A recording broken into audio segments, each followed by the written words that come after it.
Good morning. Good morning. And welcome to our worship service at Central Unitarian Church.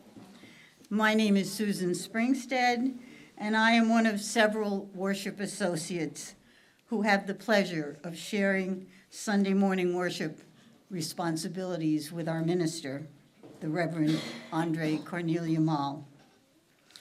Seated here on this beautiful fall morning, we are mindful that varying paths led each of us to make our home in this inclusive religious community that embraces all ages, embraces a diversity of spiritual belief, of individual identity, and individual expression.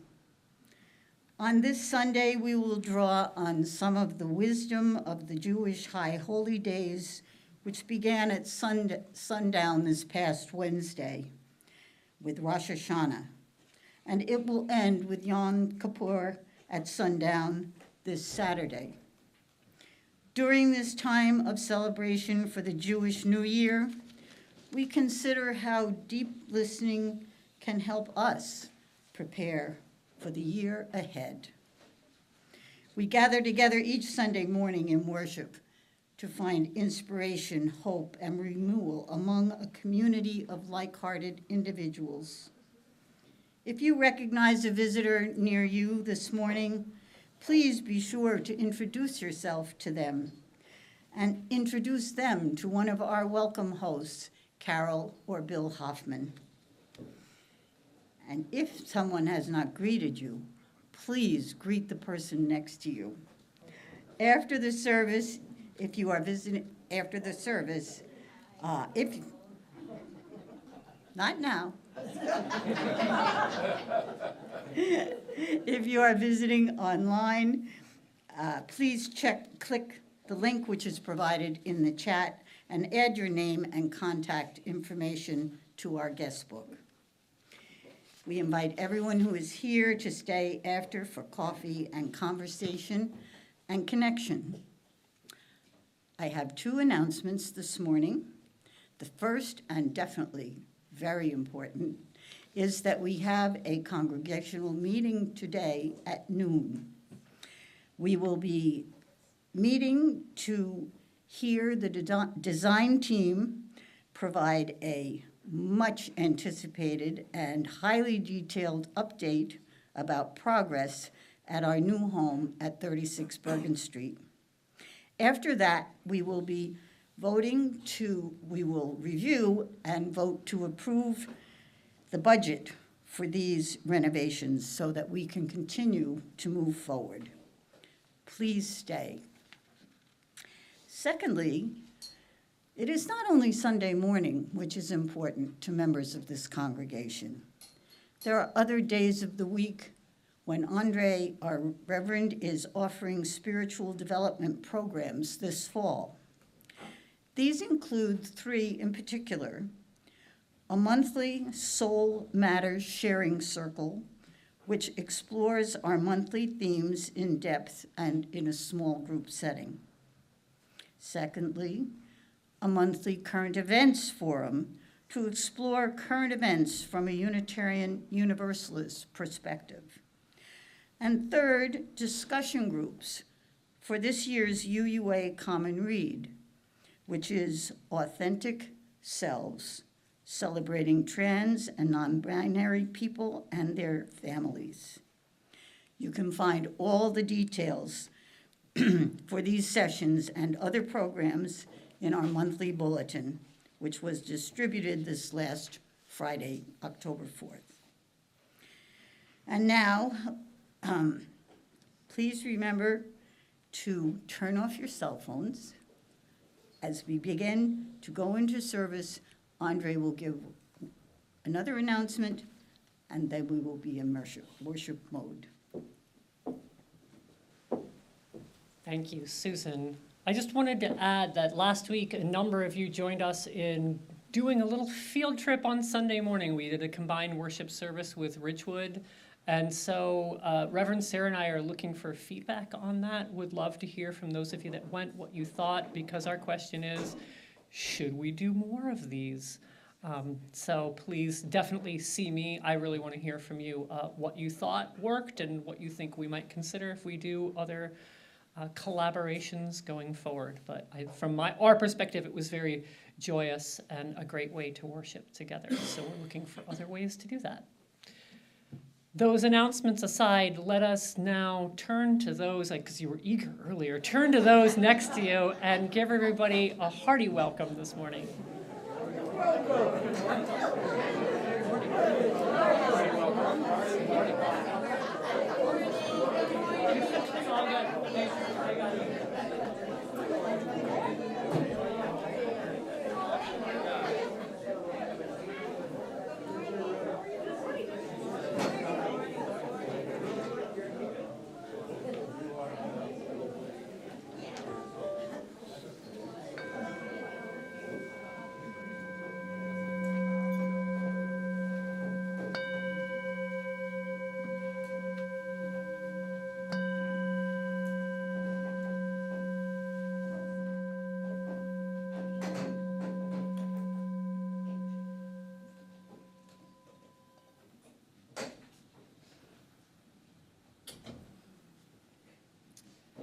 Shana Tova, Happy New Year.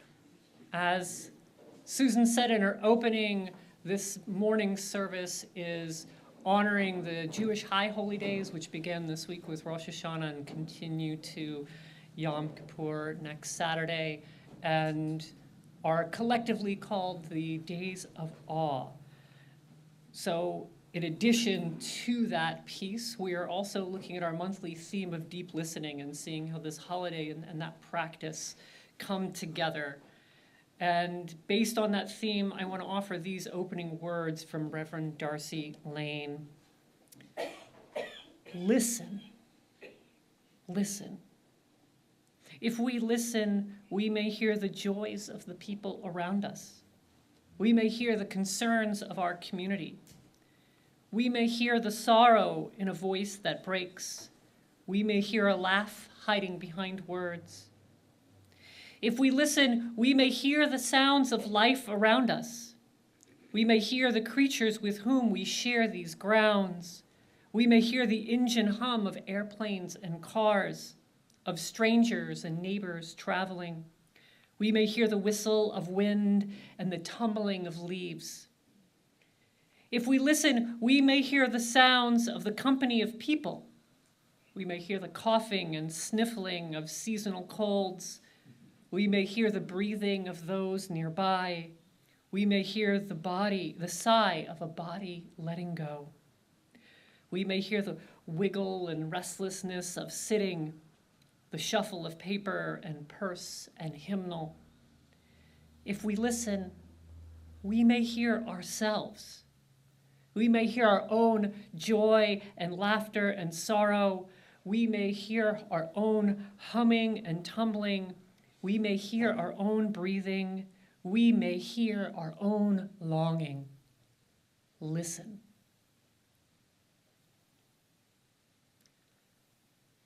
And I invite you to rise and embody your spirit for our opening hymn. Oh, Hear My People, 219. It'll also be up here on the screen. This is a hymn we don't sing very often, so Matt's going to play it through once, and I will sing it along with you.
Good morning. I'm Robin Kanata, member of the Board of Trustees, and please join me in saying our chalice lighting words. We light this chalice to remind us of our dreams, to nourish our hearts, mind, and spirit, to work towards a better world for all, to embrace the whole of our human experience, to honor our past and our gifts of the present, to create a community where each of us may find healing, transformation, and hope.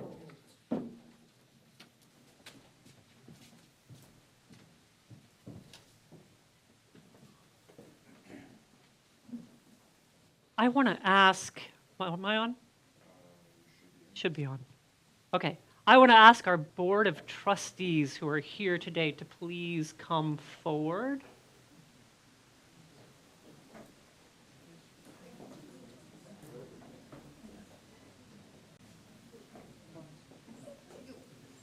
Come on forward, don't be shy.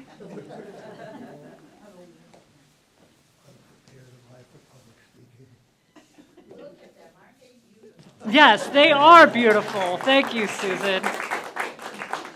It's good for us to be able to remember who are our Board of Trustees. We are missing a few people this morning, but they are here with us in spirit. We have Alice and Sosinsky. Randy is also missing. Who else are we missing this morning? Is that it? I think that's it. So I always make sure that we take time to honor them every year because the congregation elects our officers and trustees of the board. And in doing so, these individuals agree to take on the task of leadership on behalf of the congregation.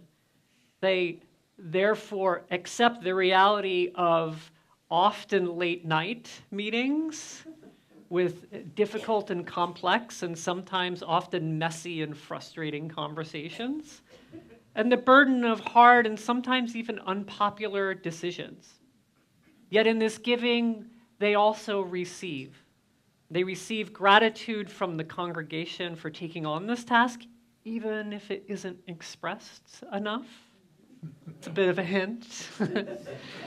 They receive joy in knowing that they have contributed to the care and nurturing of this congregation and that they have chosen as their spiritual home.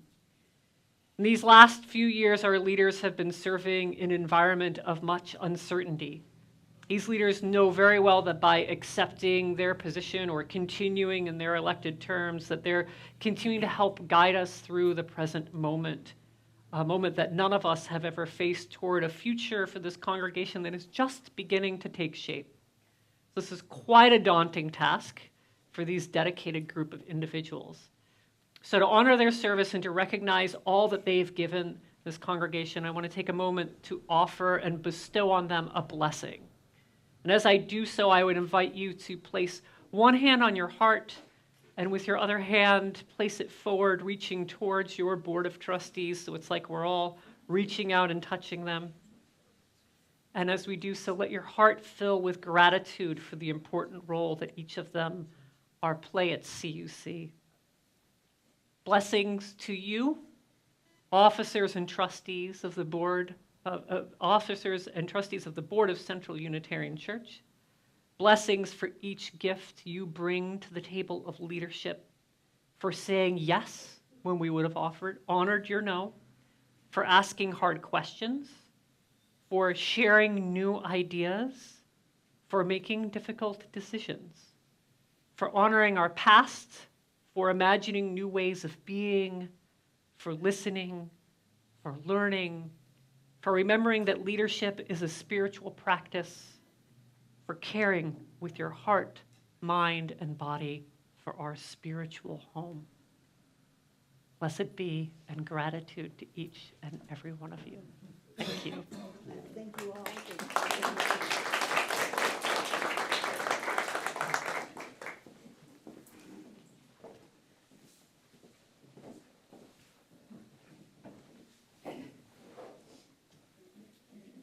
I have a story that I brought to share today. Our story comes from the Tanakh, which are the books that follow the Torah in the Jewish scripture. This particular story comes from the book of Kings, which tells of the various kings that ruled Israel after the death of King David. And the story begins in the time of King Ahab in the land of Israel, where there was a prophet named Elijah. Like the prophets that came before him, including Abraham and Jacob, who took on the name Israel, and Moses, Elijah reminded the people through words and deeds of the covenant that they held with their God. As in the past, the people of Israel had gone astray, worshiping and following other gods and losing faith in the God of Abraham due to the hardships that they endured, such as drought and famine. Elijah, through his deeds, angered Ahab's wife Jezebel, who threatened to kill him. He fled for his life to the wilderness, where he sat down under a solitary broom tree and asked God if his life might come to an end, just as it had for his ancestors. And there, under the tree, he lay down and he fell asleep. And in his sleep, an angel touched him and said, "Get up and eat." And he looked, and there at his head was a cake baked on hot stones and a jar of water. So he ate and he drank, and then he lay down again. The angel came a second time and touched him and said, "Get up and eat, otherwise the journey will be too much for you." He got up and ate and drank, and then continued on the strength of that food for 40 days and 40 nights as he traveled to Mount Horeb, which is the same mountain where God gave Moses the 10 Commandments. He came to a cave in the mountain and spent the night there, and a voice commanded him to stand on the mountain before God. And now there was a great wind, so strong that it was splitting mountains and breaking rocks into pieces. But God was not in the wind. And after the wind, there was a great earthquake. But God was not in the earthquake. And after the earthquake, a fire. But God was not in the fire. And after the fire, the sound of sheer silence. And when Elijah heard the silence, he wrapped his face in his mantle and went out and stood in the entrance of the cave. And it's there that he spoke with God.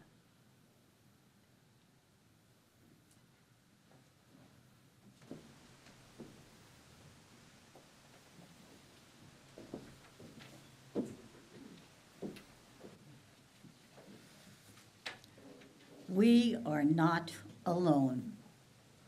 Our lives are built on shared commitments, giving and receiving together. Our congregation serves as a place where we intentionally practice this shared living.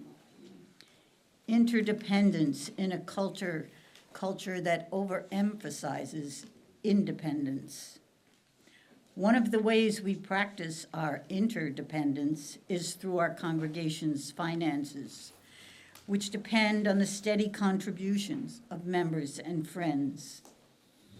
We pause each week to recognize this particular form of sharing, each of us giving what we can to support the mission and the vision of Central Unitarian Church. Your financial contribution helps each of us, every one of us, to grow, to serve, and most importantly, to live lives centered on love. This offering will now be received.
Please join me in dedicating this offering using the words that are based on CUC's mission statement. We dedicate these gifts in service of our mission to welcome all into a home of spiritual diversity that challenges us to become our best selves, to minister to one another in love, and to serve the greater community. Thank you.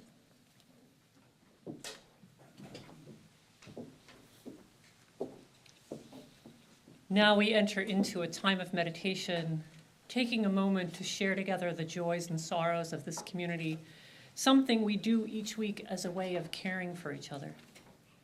I'll begin by sharing a number of written joys and sorrows that have been submitted ahead of time, and I will also read out loud any joys or sorrows that those of you online put into the chat at this time.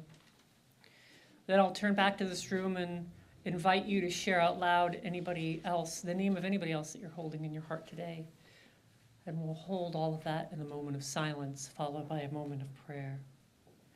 So let's prepare ourselves for this sacred time of love and care. Let us breathe in together and breathe out. As we prepare to both give and receive these joys and sorrows for today, Sunday, October 6, 2024. I invite you now to share out loud the name of anybody else you are holding in your heart today.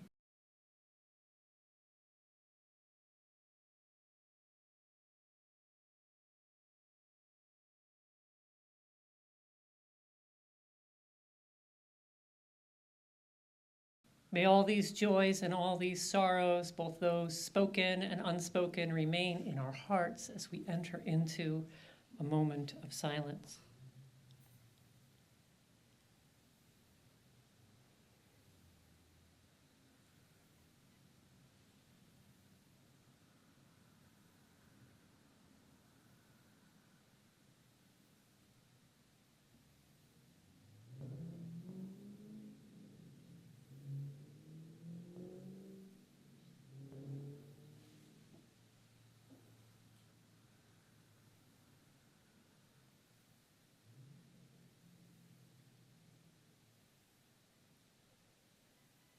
Dear God, beloved, source of love, connection, creativity, joy, healing.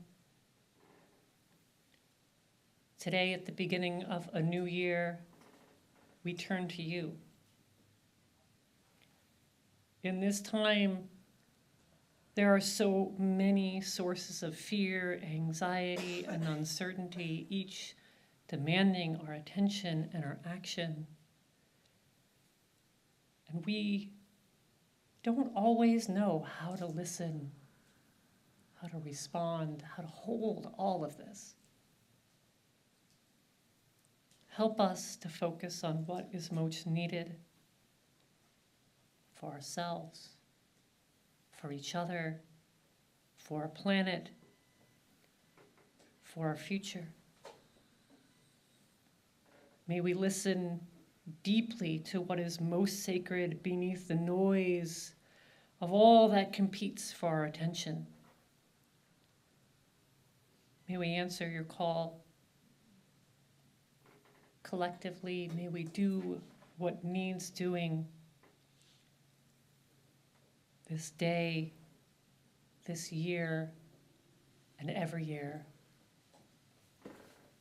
Blessed be, and amen. I invite you to remain seated as we sing our next hymn, 391, Voice Still and Small.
Our reading this morning is by Rabbi Rachel Barenblatt from her blog called The Velveteen Rabbi. Each year during Elul, the days of preparation leading up to Rosh Hashanah, Rabbi Barenblatt writes a poem which she shares through her website. Today's reading is this year's Elul poem. She refers both to the new Hebrew calendar year, which is 5785, as well as the holiday of Shemini Atzeret. Bear in mind that Shemini Atzeret was on October 7 last year, the day Hamas attacked Israel. The title of the poem is 2024-5785, I Can't. How can we approach a new year when time stopped on Shemini Atzeret? The pause of the 8th day, when God beseeches, linger with me a little longer, and we relish the sukkah's peaceful fragility for just one more day before jubilant circle dances with Torah in our arms like a toddler. Last year, we woke on that awful day to the news of the daytime of the Hamas attacks, and now it is Elul again, when the king is in the field. But this year, God walks with us in endless mourning, paying Shiva call after Shiva call. And there are still hostages, those 6 fewer living ones than last week. Not to mention whole neighborhoods razed to rubble, resurgence of polio, 40,000 Palestinian souls dead, an endless abyss of grief. I can't write an Elul poem this year when my heart stopped beating properly on Shemini Atzeret and may never feel entirely unbroken again.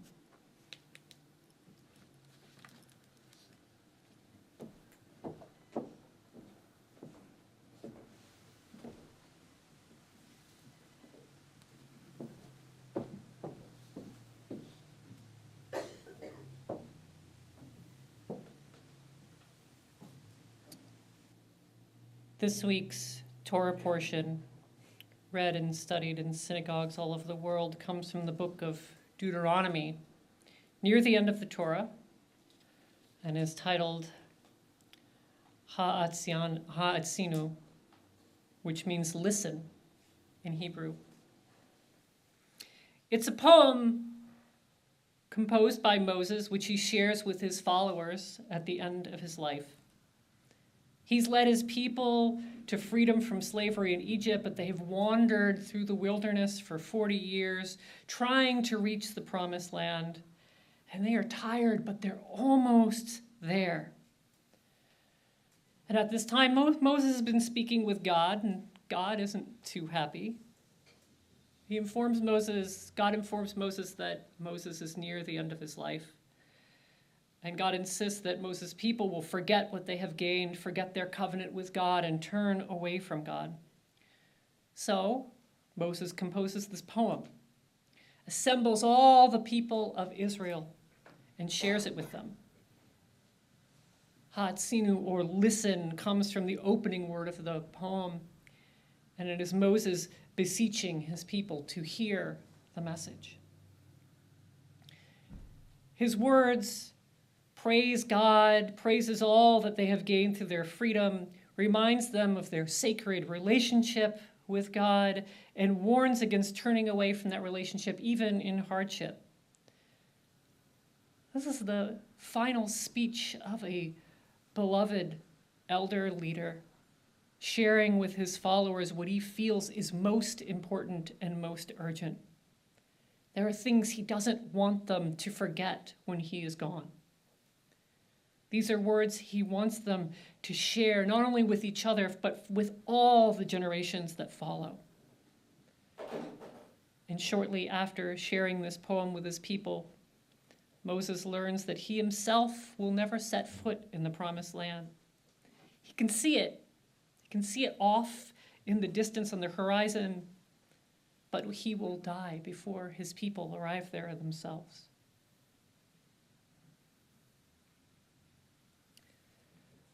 Another text that I've been contemplating this week is not anywhere near as old as this Torah portion, but it's also the speech of an elder leader imploring his followers to listen.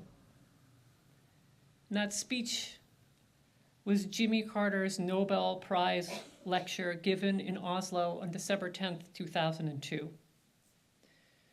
Carter, as you know, turned 100 years old this week.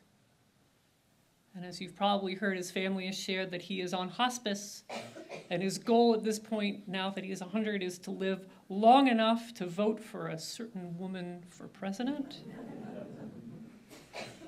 And while he's still, sometimes you hear people considering him unsuccessful as president, having served only one term and had some mistakes during his presidency, as have all presidents. He served only one term before losing his re-election bid to Ronald Reagan in 1980. But Carter, of course, has become a much beloved and honored past president through his life's work, predominantly through the Carter Center, which he founded with his wife, Rosalind, a few years after his presidency in 1982. And he begins his speech by recalling other Nobel laureates who preceded him, specifically naming Anwar Sadat and Itzhak Rabin as individuals who both lost their lives for peace in the Middle East. And he describes the world that exists in 2002 as he's giving this speech, poised to become much more dangerous than the Cold War world due to the proliferation of nuclear arms. And he also specifically points to the danger of world powers taking a stance of preventative war, a stance which we see fueling the devastation in Gaza and now the attacks these last few weeks in Lebanon. He quotes Nobel laureate Ralph Bunche, who was an American who mediated for peace in Israel in the 1940s. Bunche said, "To suggest that war can prevent war is a base play of words and a despicable form of warmongering. The objective of any who sincerely believe in peace must clearly be to exhaust every honorable recourse in an effort to save peace. The world has ample evidence that war begets only conditions that beget further war." Now, Carter is not just a politician.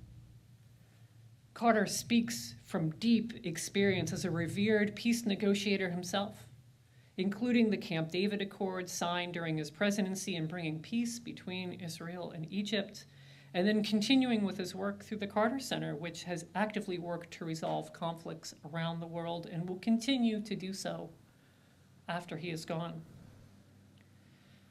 Similar to Moses' concern that the Israelites would forget what they learned through the sacrifices and loss of the past, one gets a sense that in this speech, Carter shares a similar concern with regards to peace in the modern world. Now, unlike Moses, Carter's still alive 22 years after his speech. But like Moses, he will not live to see the promised land of world peace. And in many ways, given what we're witnessing today in a number of places around the globe, but especially the escalating war in Gaza, Israel, and Lebanon, and now potentially with Iran, in many ways, the promised land doesn't even feel visible on the horizon anymore. And Carter closes his speech with the following words.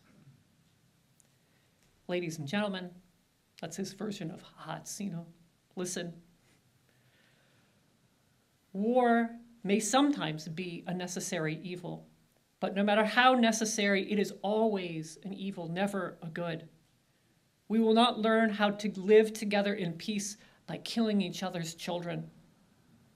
The bond of our common humanity is stronger than the divisiveness of our fears and our prejudices. God gives us the capacity for choice. We can choose to alleviate suffering. We can choose to work together in peace. We can make these changes, and we must. I encourage you to look up this rather brief speech and read it yourself.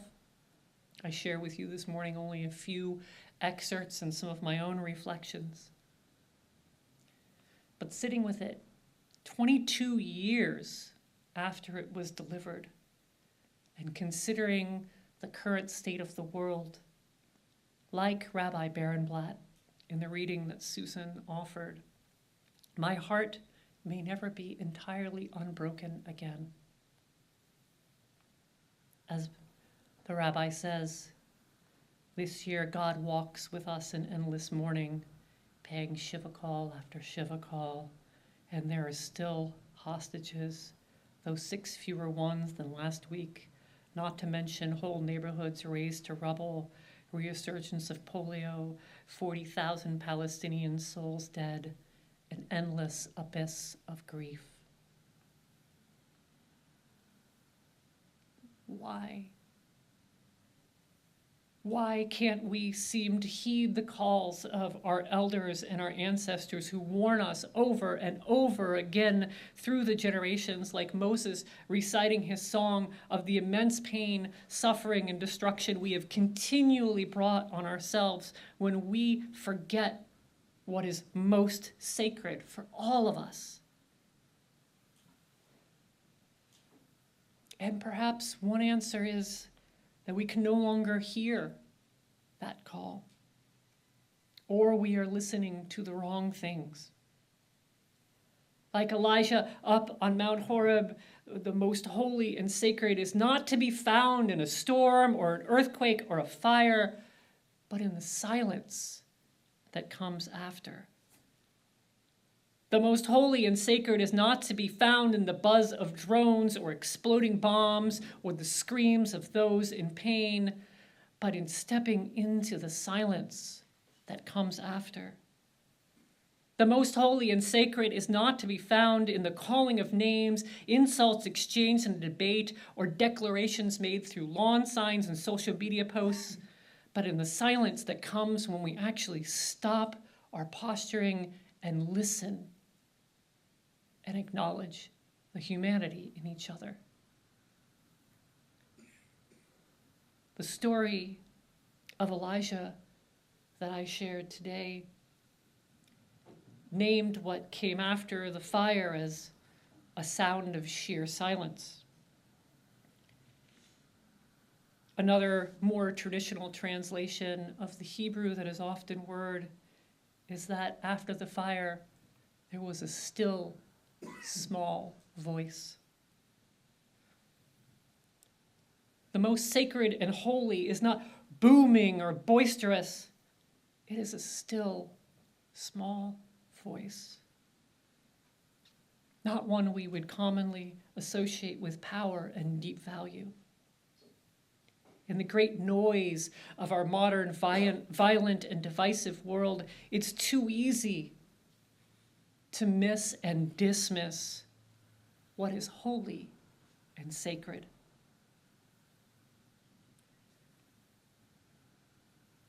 In his speech, those many years ago, Carter said, "I thought often during my years in the White House of an admonition that we received in our small school in Plains, Georgia, from a beloved teacher, Miss Julia Coleman.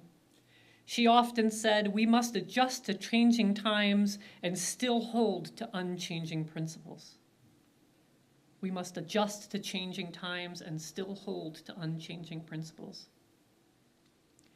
The unchanging principles of life predate modern times, he continued.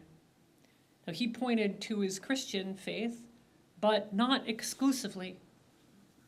He said, despite theological differences, all great religions share common commitments that define our ideal secular relationships. I'm convinced that Christians, Muslims, Buddhists, Hindus, and Jews and others can embrace each other in a common effort to alleviate human suffering and to espouse peace.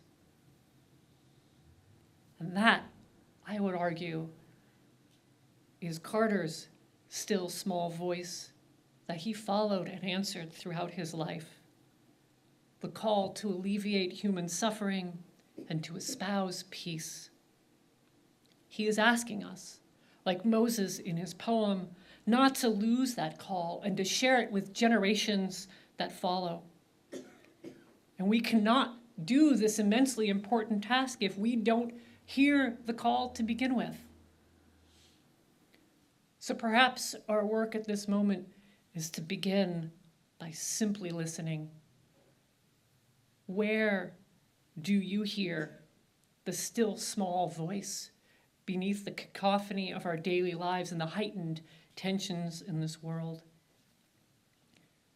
Is it in the story of those offering aid? Or how about the stories of those working hard for a ceasefire, for permanent peace? How about those ordinary people offering love and compassion to those around them each and every day? Perhaps part of our listening could be to just capture these stories and share them. Sharing them, we can magnify them, not in an effort to make them louder or bolder, but to simply say, Hatsinu, listen, this. Let us not forget this. We need more of this. We need more healing, not more suffering. We need more peace, not war. And what if we made that our practice every single day for an entire year? Listening for that small, still voice, capturing it, sharing it, reminding ourselves that it is unwavering and that it is actually always there and more prevalent than we are led to believe, surrounding us and always ready for us to move forward out of the cave and to answer its call.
And now, as we extinguish our chalice, I ask you to join me in renewing our promise, our covenant with each other. We extinguish this chalice flame, but not our promise to each other, to act with grace, to hold each other in love, to serve this community and our world, This promise of the heart serves as a reminder of how we live together. May it bring joy to our collective lives. Please rise and body your spirit for our closing hymn. We're just going to do 3 verses of Wake Now My Senses. 298 in the gray hymnal, verses 1, 3, and 4.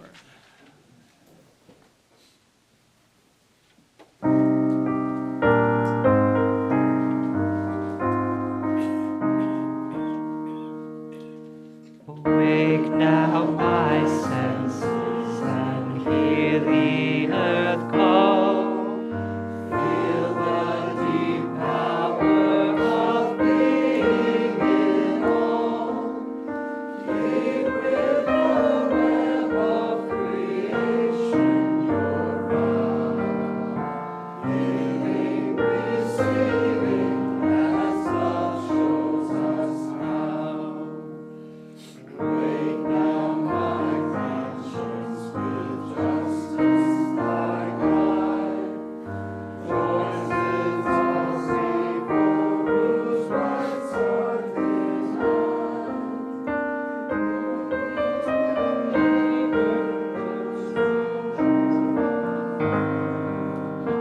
Waiting and striving their hardship to end. Wake now my conscience with justice thy guide. Join with all people whose rights are denied. Take not for granted the privileged ways. God's love embraces the whole human race.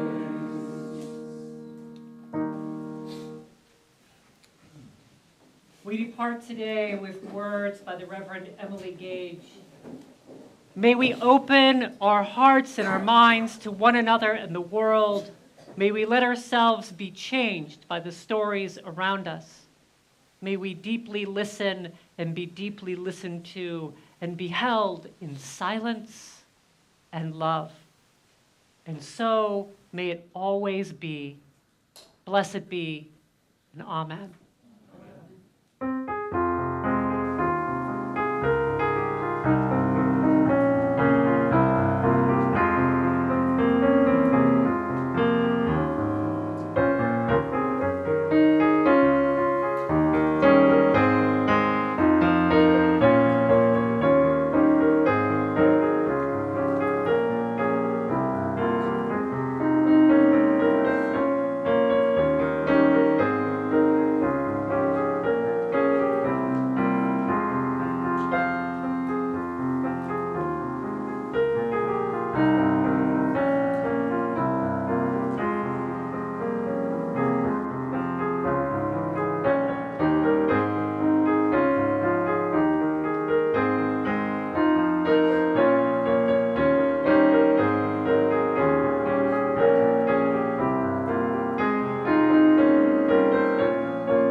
Thank you, Matt, for doing our music today. Thank you for Susan to being our worship associate. Thank you, Rudy, for these beautiful flowers today. Who am I thanking for coffee? Who did coffee this morning for us? Was it Carol and Bill? Carolyn or George? Oh, it was a group effort. Helen, Karen, George, thank you for doing coffee for us today.